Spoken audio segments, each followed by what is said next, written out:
Hello friends, welcome to latest leaves and lines.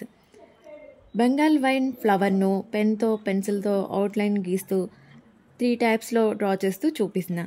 మొక్కలు చూసినప్పుడు ఒక బెంగాల్ వైన్ ఫ్లవర్ చెట్టు నుండి రాలుతూ, అంటే రాలేందుకు కింద పడడానికి రెడీగా ఉంది.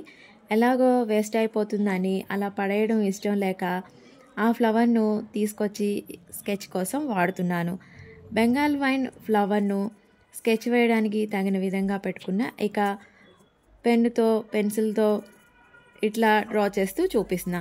ఫస్ట్ పెన్నుతో గీస్తూ అవుట్లైన్స్ లేకుండానే జస్ట్ సేమ్ ఫ్లవర్ లాగా పెన్సిల్తో గీస్తూ 3 కలర్స్ యూజ్ చేస్తూ అవుట్లైన్స్ గీస్తూ పేస్టల్స్తో మూడో స్కెచ్ను డ్రా చేస్తూ ఈ స్కెచెస్ వేస్తున్నా. ఈ స్కెచెస్ అన్నీ మీకు నచ్చుతాయని అనుకుంటున్నా. మీరు కూడా ట్రై చేయండి.